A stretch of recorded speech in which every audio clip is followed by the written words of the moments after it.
to my YouTube channel. And for today's video, we will talk about the influence of media sources on market competitiveness, information accessibility, and quality of life. But before anything else, this is me again, yours truly, Nova May D. Bracal, a third-year student of University of Southeastern Philippines under the program of BTBT Ed, majoring in automotive. This vlog is just for educational purposes only and for my partial fulfillment of my requirements of one of my minor subjects, which is the Educ 319 BT Ed, or the Building and Enhancing New Literacies across the curriculum with emphasis on the 21st century skills. So, as we go on, every one of us today is maintained connected through any forms of media, even if there's pandemic. It is very amazing also that it influences our daily lives. But did we know if we are really a media literate individual? So here is a little presentation showing the importance of a media and information literate individual. So here we go.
Presentation a while ago, it is indeed that being a media literate is important because it enables us, people, to show and make informed judgments as users of information and media, as well as to become skillful creators and producers of information and media messages in our own right. So, in further discussion, how does media sources influence competitiveness in marketing, by the way? So here is another presentation again showing the great influence of media sources in marketing competitiveness. So here we go. Social media advertising isn't just a buzzword anymore. It's an amazing driver of leads and sales. Facebook, Twitter, and other social networks are filled with hundreds of millions of active consumers. Why wouldn't you take advantage? Paid social is very different from any other form of advertising, mainly because of how the ad is displayed. It appears as native content to the social medium. A Facebook ad will look like a Facebook user's post. Therefore, they're a lot less disruptive and generate much higher engagement. In fact, paid marketing ads on Facebook have over 8 times the click rate than regular web ads. Not bad, eh? Paid social is a great opportunity for your business for 2 main reasons: advanced targeting options and prevalence on mobile devices.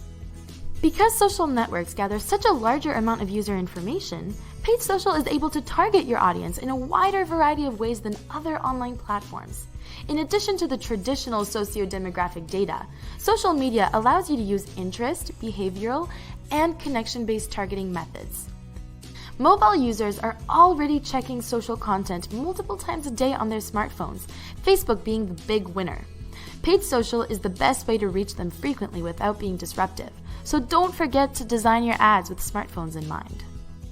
Paid social is a very powerful way to raise awareness of your business and boost your sales, but doing it well takes a lot of time, passion, and expertise.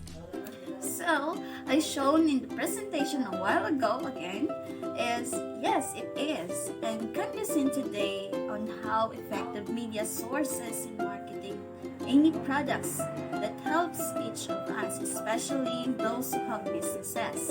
So at this moment, we know already about what is being media literate and its influences in market competitiveness.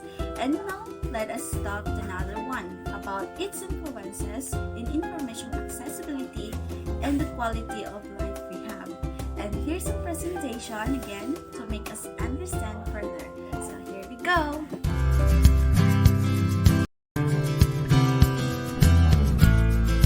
The media is generally believed to influence people, and the many ways in which individuals and society may be influenced by both news and entertainment mass media are referred to as media effects. It's hardly controversial to say that these media sources can affect our view of the world, but let's talk a little about the ways they can do that. Priming. Media messages may help us to recall old ideas, knowledge, or experience.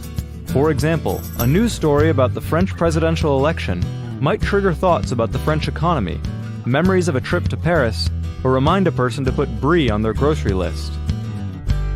Agenda setting. Also called gatekeeping, this refers to the fact that the media controls the information we get, and therefore what we think about. Editors have a lot of power here, because they are ultimately the ones who decide what we're thinking about. Framing. Frames are the particular treatment or spin applied to a message. Often this ends up shaping our own opinions of the news, and who the good guy is in any situation. While agenda setting is choosing which stories to tell, framing is choosing how to tell them. Cultivation. After a lot of hours in front of the TV, people start to blur the lines between the real world and the one on TV. For example, based on the number of programs about police, you might guess that more than 1 in 10 men work in law enforcement, when really it's 1 in 100. Of course, some media messages, like ads and public information campaigns, are designed to change our attitudes or behavior. Factors that increase the likelihood of success include likability, credibility, or attractiveness of the source, the arguments used, and people who seem to agree with them. Media also plays a role in persuading people to adopt a new idea or practice. Often they first communicate messages about the new idea, which then spreads through interpersonal networks expanding over time to include social leaders, peers, and the community. This eventually leads to the adoption of the idea or innovation, reaching a critical mass. In today's world, it's impossible to avoid media influence, but by understanding the way it works, you can win back control of your perception and seek to have a balanced view of the world and the people in it. And at this moment, all of our discussion is finished. And as expected, I hope everyone who is watching this video has learned something and will be able to discuss to others about the influence of media sources on market competitiveness, information accessibility, and quality of life. It is me again, Nova. Bye! Thank you!